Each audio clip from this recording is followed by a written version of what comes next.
When the internet began, bulletin board services, or BBS, became the first online communities of the so-called information superhighway. Using their phone lines, people logged in from all over America to talk about sports, games, movies, and on one BBS in particular, share their ghost stories. Over time, those communities all went dark, except for one lone server that continues to operate somewhere in an unknown part of Pennsylvania's Rust Belt. A relic of the 1990s, veiled in mystery, it is a digital archive of humanity's strangest encounters with the unknown, as told by the people who experienced them. My name is Brandon Schexnayder, and you are listening to Fear Daily. Subject, breath marks. User, WVault66. Posted, April 2nd, 1997.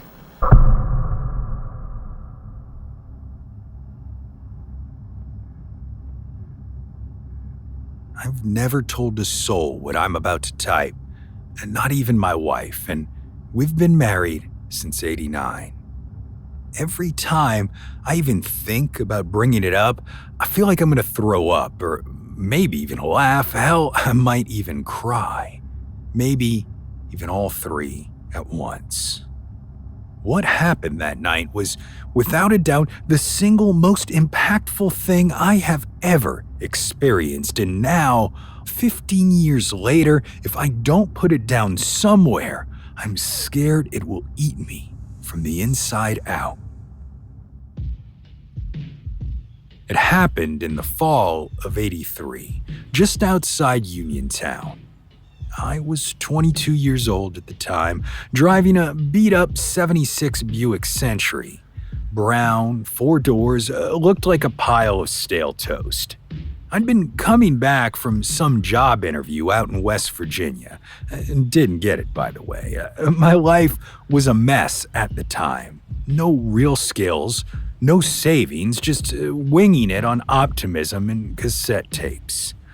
It was already getting dark when I hit 41, that stretch between Uniontown and nowhere, basically. A 2-lane blacktop. Trees were pressing in like they're trying to whisper to you, and there were no streetlights, no houses, just 30 miles of don't screw up. Of course, that's when the car starts to sputter. You know how some cars cough a little? Give you a warning? Well, not this hunk of metal. It was like someone reached under the hood and just yanked the plug. Lights dimmed, radio cut out, engine wheezed once and died like it had been shot in the back. I coasted to a stop and let out a loud motherfucker.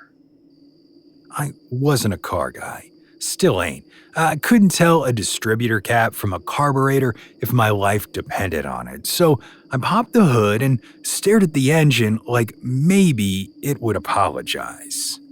Well, it didn't, leaving me there in the dark with my arms crossed, listening to the woods and those creaky sounds that only seem to happen in the middle of nowhere at night. Crickets, twigs snapping, leaves rustling, just the usual creepy stuff that, sounds like more than it is when you're alone. And there was no doubt I was alone out here. I had no flashlight, no tools, and absolutely no clue. I did have a thermos of gas station coffee, though, a couple smokes, and a back seat full of fast food wrappers. Not to mention the shame. Like I said, I was 22 and hadn't really grown up yet. Well, after about 30 minutes of pacing, cursing, and kicking my tire, I just gave up. I got in, reclined the seat, pulled my windbreaker over my chest like a blanket, and figured I'd sleep in the car and just deal with it in the daylight. It wasn't like I had anywhere to be. And the thing is, I actually did fall asleep for a little while, maybe about an hour. Then I woke up, but it wasn't like the slow, groggy kind of wake up. This was that jerk you up by the neck kind of panic where your heart's already racing before your brain catches up. Something had made a sound, not a thing sound, not an animal, just wrong. Like branches moving when there was no wind. Heavy steps, a dragging kind of shuffle, the car vibrating with a slow rhythm. At first, I thought maybe it was a person. Maybe someone saw the car and was coming to help, but no one walked like that. I sat up, squinting into the darkness beyond the windshield, and that's when I saw it. Out in the tree line, maybe 30 yards off, a shape, low to the ground, hunched, but taller than a man if it stood upright, moving side to side like it was sniffing or searching. I froze, didn't even breathe. It crept closer, and the closer it got, the less I understood what I was looking at. It wasn't just big. It was wrong. The limbs were long but bent weird, like a praying mantis, but bulkier, a thick hide, kind of scalier armor. The head was long and narrow with no neck, just flowed straight out from its back like a gator snout, but smoother. And it had these tusks or antennae, or I couldn't tell. They twitched every time it moved. When it reached the road, it sniffed. I heard it sniff. Long, wheezy inhales, like it was pulling in gallons of air. It sauntered up to the car, and I sank down into my seat as slow and quiet as I could, hoping maybe the glass would make me invisible. Then it came up on the passenger side first, and I swear on my father's grave, its breath fogged the window. Big, wet circles of steam smearing as it snorted. I watched the condensation form, drip, melt.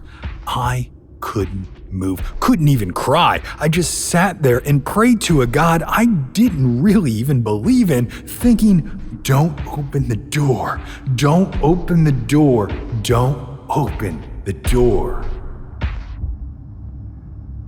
It circled the car slow, and I heard its claws click on the blacktop. It came around to the driver's side and leaned in again. Another huff, another fogged window. But now, it looked at me. I know it did. Even if its eyes were little or hidden or whatever, I felt its gaze. That deep, scraping pressure in your chest when something smarter than you just decides you're not worth killing yet. Then, without any reason I can explain, it turned, just wandered back across the road and into the trees, fading into the dark like it had never been there at all. I didn't sleep the rest of the night, just sat upright in that car, clutching my thermos and chain smoking until the filter burned my fingers. At about 6:30 the next morning, a guy in a blue pickup stopped to help. I didn't even have to wave him down. He just saw me and pulled over. I told him the car died and I'd been stuck all night. So he gave me a ride to the next town, even helped me call a tow truck. But I never told him about what I saw. Never told anybody, because what the hell do you say? Hey, thanks for the lift. Oh, and by the way, some kind of alien, demon, possum, Sasquatch thing sniffed my windshield last night. You have a blessed day. I've replayed that night In my head, 1,000 times, I've tried to logic it away. Maybe I was half asleep. Maybe it was a bear with mange. Maybe the coffee had gone bad and I hallucinated. But then I remember the breath marks on the glass, how they were still there when the sun came up, how I stared at them for 10 full minutes before daring to wipe them off, how they didn't match a human face or a bear's. They were too wide, too high up.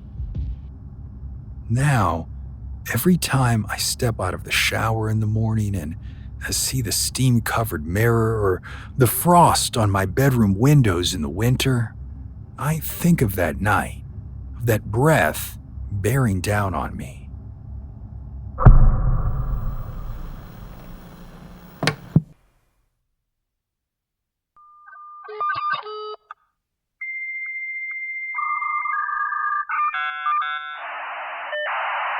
Subject: Invisible Intruder. User: MSY409. Posted May 8, 1996. I don't know much about ghosts and such, but I do know that I've seen some stuff that doesn't make any sense without that explanation. It used to be something we'd talk about at big family get-togethers, but until I moved back in with my auntie last year, I didn't have any personal experience. My family originally came up in Detroit and Brightmoor, and in case anyone wants to ask, yes, it's as bad as they say. My dad used to own a laundromat east of Telegraph Road, and he used to tell me that back then, when things went wrong, you were better off relying on the bike gangs to take care of you than you were the police. We moved away when I was young, and I spent almost 20 years living in the suburbs of Chicago, which is a very different life.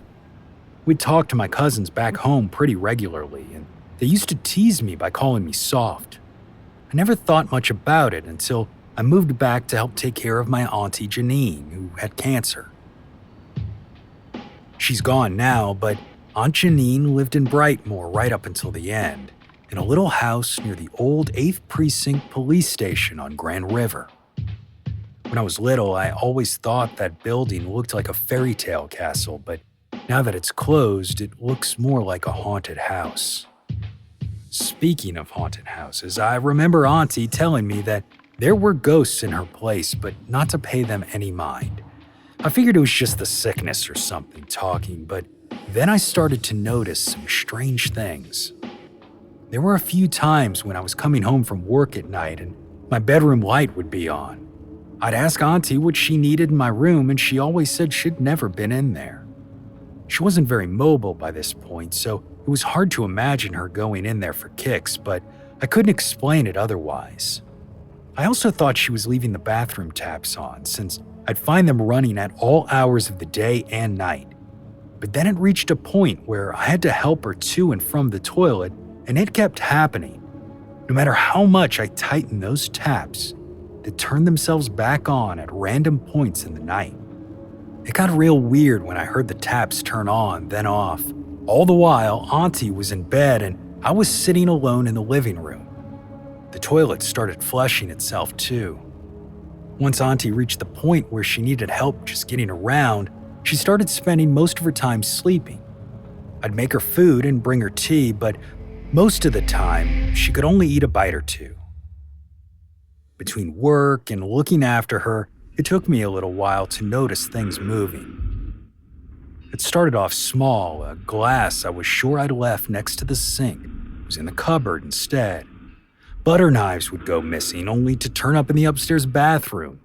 It progressed to candles, and that's when I really started to take notice. The big candelabra from the dining room table somehow moved itself to the bathroom while Auntie was napping. My paperback copy of Big Sur, which I'd left on my bedside table, was ripped in half clean down the spine and left in my closet.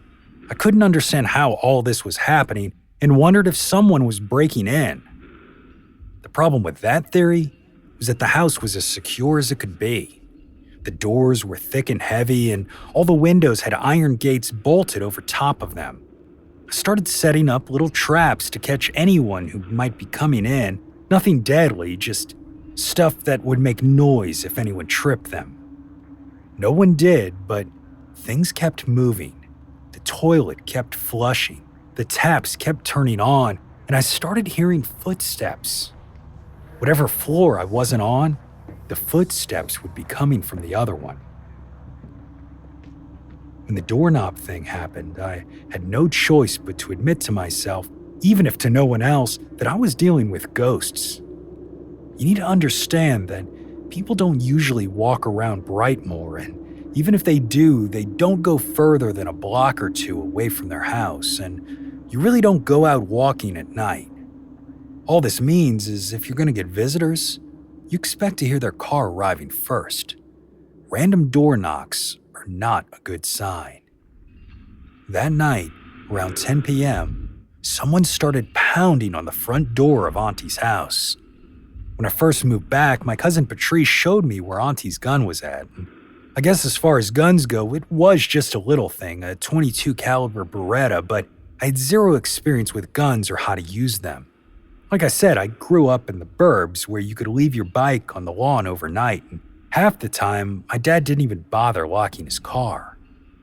I tried making a joke about accidentally shooting myself, but Patrice didn't laugh. He told me that if someone tried to get in, I needed to be able to protect Auntie Janine and myself, and that meant learning how to use a gun. It was a quick lesson, but I never forgot it. Open the lockbox, flick the safety off, don't put your finger on the trigger unless you're ready to use it.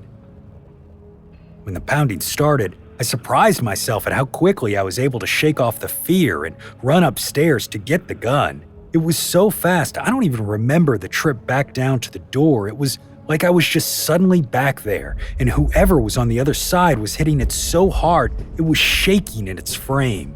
The doorknob began jiggling furiously like someone was trying to wrench it open, and I shouted out a warning that I had a gun and wasn't afraid to use it. But the would-be intruder kept hammering. They were dead set on getting inside. I was flying on adrenaline. I couldn't legally shoot through the door, I thought, but would I be fast enough if they got through the door? And what if there was more than one? The only way you could see the porch from inside the house was through the living room window. I needed to know what I was dealing with, and the door had held this long, so I tiptoed down the foyer and crept up to the living room drapes, pulling them aside. I gasped. The furious beating on the front door hadn't let up at all, and I could still hear the doorknob shaking, but there was no one outside. It was like the whole world tilted sideways, and I lost my balance, hitting my head on the end of the sofa as I went down. When I woke up, hours had passed, and it was all over. The door was closed, Auntie was still asleep, and aside from a bump on my head, I was fine. Strange things kept happening in Auntie Janine's house, right up until she died. But the invisible intruder, or attempted intruder, I guess, never came back.